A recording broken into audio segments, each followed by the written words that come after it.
शैली जी कोई एनजीओ नहीं चलाती है। अच्छा, पहले वो मैं बोल दूं, सॉरी टू कट इट, शैली जी को ही एनजीओ नहीं चलाती है। वो क्या करती है बताऊंगा तो बहुत बड़ा एपिसोड हो जाएगा, मुझे जरूरत नहीं है उनके बारे में बताने में। Please continue. यस, तो ये रिलेशनशिप्स की जो बात है, और उन्होंने कहा है आपके कई सारे रिलेशनशिप रह चुके हैं और वो हर लड़कियों के कॉल राखी को आते थे आपके अगेंस्ट। इसके बारे में आप क्या कहते हैं? जितने भी आपने मुझे अभी बताए एलिगेशंस राखी सावंत जी के बारे में, क्या आपके पास एक का एविडेंस है कि मैं राखी के पैसे लेके ईरानी पे किया? एविडेंस है? मैंने ईरानी लड़की को मारा था, आपके पास एविडेंस है? क्या मैंने राखी को मारा था, आपके पास एविडेंस है? नहीं ना। Just let me answer it properly. आपके पास कोई भी चीजों का एविडेंस नहीं है। अभी वो एपिसोड मैं आपको बताता हूँ क्या था। सबसे पहले ईरानी गर्लफ्रेंड ने मेरे पे कंप्लेंट किया था कि मैं उसकी गर्लफ्रेंड हूँ पिछले 5 साल से। am I right? आपको ये पता है? तो 5 साल पहले मैं राखी को जानता था क्या कि राखी मुझे पैसे भेजती थी 5 साल पहले? करेक्ट। सबसे मेन पॉइंट, ईरानी गर्लफ्रेंड मेरी गर्लफ्रेंड थी ही नहीं। वो एक गरीब, ईरान में बहुत कुछ क्राइसिस चल रहे थे, बहुत ज्यादा क्राइसिस चल रहे थे ईरान में। उस टाइम में मैं उसको मिला। मैं ईरानी कम्युनिटी के साथ बहुत जुड़ा हुआ इंसान हूँ। I was also a president for Irani community in Mysore city. इस तरीके से मैं उसको जुड़ा। 6-7 महीने में उसको जानता था। एक फाइन डे मुझे कोलंबिया एशिया हॉस्पिटल मैसूर 2018 में मुझे कॉल आता है, पता चलता है कि वो लड़की एडमिटेड है, तुम्हारी दोस्त है वो एडमिटेड है। मैं जाके फौरन जाता हूँ एज अ दोस्त या ह्यूमन बीइंग में जाता हूँ और मैं पता करता हूँ क्या होता है। She had committed suicide by eating clonazepam tablets 20। जो भी मैं कह रहा हूँ, प्लीज आपको डाउट है तो इस लास्ट के बाद बोलना आदिल पूरे एविडेंस चाहिए। I have every evidence. जो एविडेंस मेरे पास नहीं है मैं उसके बारे में बात ही नहीं करूँ। आप प्लीज उसको झूठ भी कंसिडर कर लें अगर मैं नहीं दूँ। ये सारे एविडेंस हमने मैसूर कोर्ट के सामने भी रखे और एक कॉपी में दिखाऊंगा भी। 20 क्लोनाज़ेपाम खा चुकी थी। मैं जाके पहुंचा, मैं उसको अंडरस्टैंड किया कि क्यों ऐसा किया। तुम तो मुझे 2 दिन पहले मिली थी मेरे आइसक्रीम पार्लर, मेरे रेस्टोरेंट में। I had a very nice restaurant in Mysore उस टाइम। तो मुझे उसने बताया कि ईरान के क्राइसिस चल रहे थे। वो सच था, ईरान के साथ क्राइसिस चल रहे थे। उसकी माँ बीमार थी और उसके फीस 1 साल से पेंडिंग थे कॉलेज में, और उसके रेंट्स उसके जहाँ रहती थी वहाँ 6 महीने से पेंडिंग थे। तो पूरा मिला के फाइनेंशियल्स उसके सर पे आ गए थे। घर वाला बोल रहा था घर छोड़ दो, कॉलेज वाले बोल रहे थे वी विल रेस्ट्रिकेट यू। तो उसने ये स्टेप लिया। आई प्रॉमिस्ड हर दैट टाइम कि रोशिना, आज के बाद जो भी आपकी एक्सपेंसेस है नेक्स्ट 14 मंथ्स के लिए, जब तक आप इधर हो मैं देखूंगा। आपके कितनी भी फीस पेंडिंग है मैं भर दूंगा, प्लस तुम्हारे माँ के ट्रीटमेंट्स के लिए। तब उस टाइम में सिचुएशन ऐसी थी, मैं थोड़े पैसे भी अगर इंडिया से भेजूं तो बहुत बड़ी रकम हो जाती थी ईरान में। मैं पैसे भेजता था, उसका रेंट भरता था। क्लोज टू मुझे लगता था मैंने 20 लाख रुपए खर्चे हैं जब मैं अंदर बैठा था, जेल में बैठा था। अब जब मैं बाहर आया, जब मुझे कोर्ट में डॉक्यूमेंट सबमिट करने थे एक्चुअली बेल के बाद, जब मेरा ट्रायल स्टार्ट होगा, तब मुझे पता चला कि मैंने 31 लाख रुपए उस पर खर्चे हैं। आज की डेट तक, लास्ट दिसंबर तक, 1 सेकेंड, 31 लाख रुपीज मैंने ऑलरेडी खर्चे थे ईरानी लड़की पे। वो मेरी दोस्त नहीं थी। मैं एक हमदर्द बोल सकते हो आप।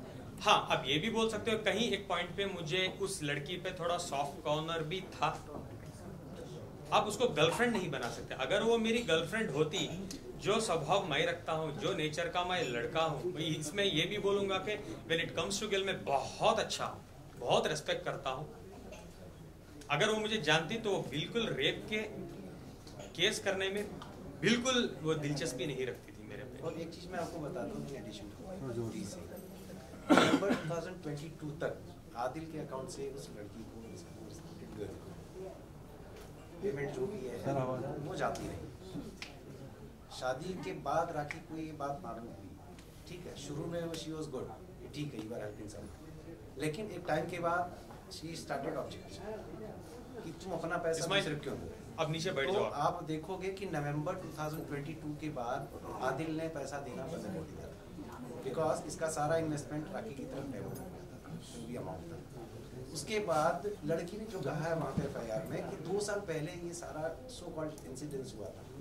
अब सवाल ये है कि जब 2 साल पहले ये हुआ था, आप FIR लॉन्च करते हैं 2nd वीक ऑफ February 2023, और आपके अकाउंट में पैसे जा रहे हैं नवंबर 2022, ठीक है।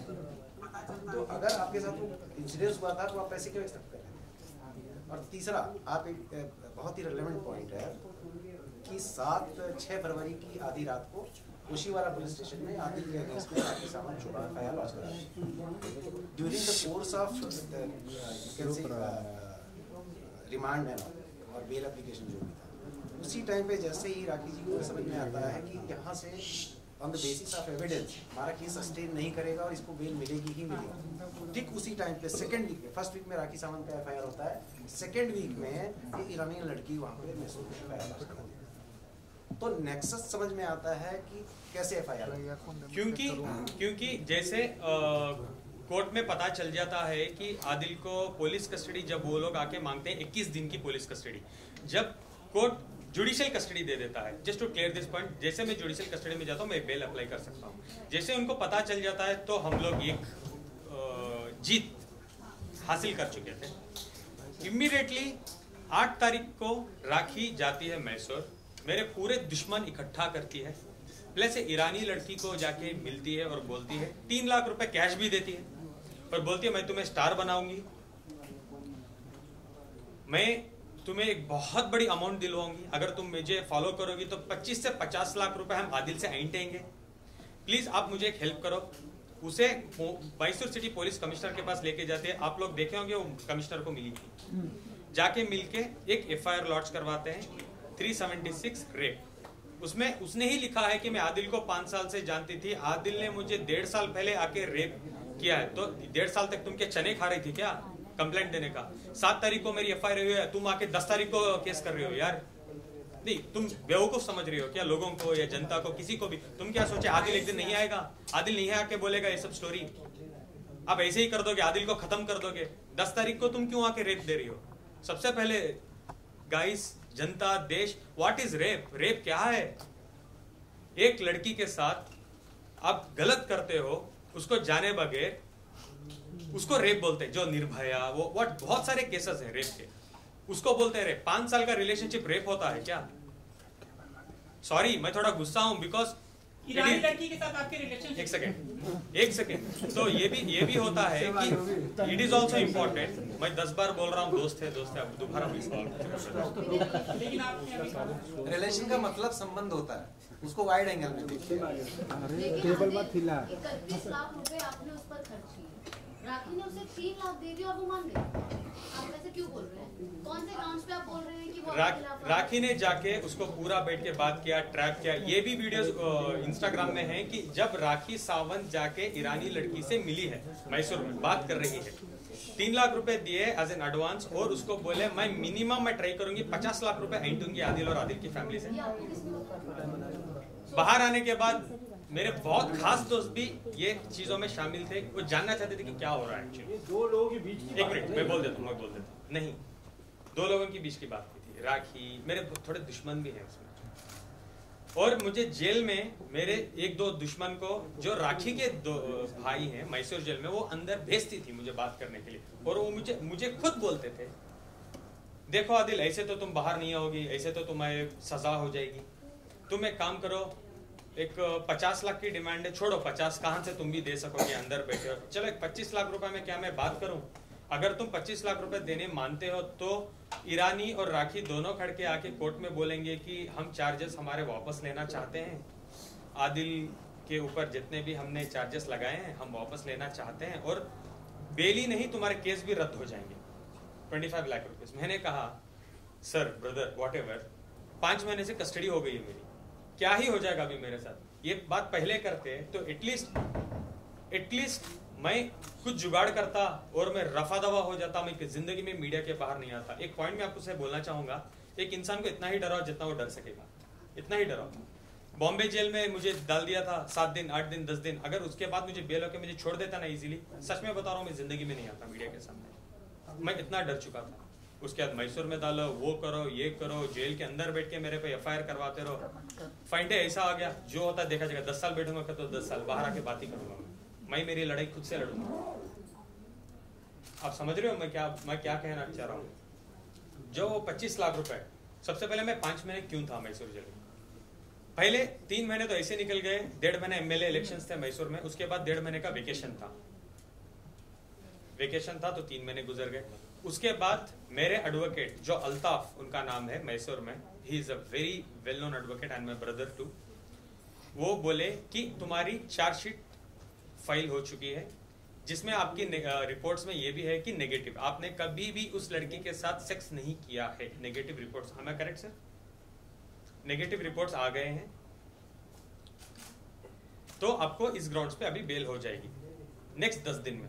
I was so happy it last. Ramzan का महीना था, अल्लाह ने मेरी सुन ली, तो मैं इतना खुश था कि आई वॉज लाइक मैं जेल में जो भी मेरे साथ लोग रहते हैं मैं उनको बोलने लगा कि चलो भाई 10-12 दिन में मैं बाहर चले जाऊंगा, इंशाल्लाह मैं आप सबको दुआ करता हूँ आप लोग बाहर आ जाएं।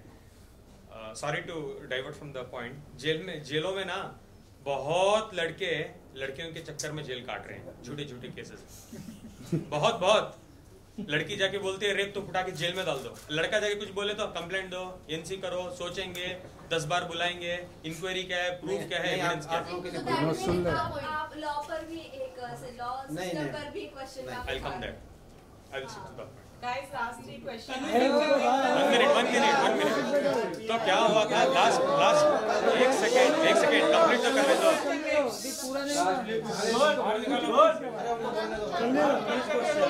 अब रेप का करते हैं तनु पे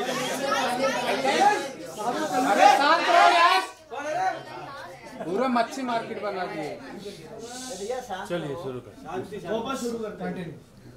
तो लास्ट 10 दिन थे मेरे, तो मेरे वकील बोले बहुत अच्छी बात है, अभी तुम्हारी बेल हो जाएगी, अब तुम बाहर आ जाओगे। तो वो हो रहा था। उसके बाद क्या हुआ, सडनली एक बंदा आते हैं जेल के अंदर एंट्री लेके।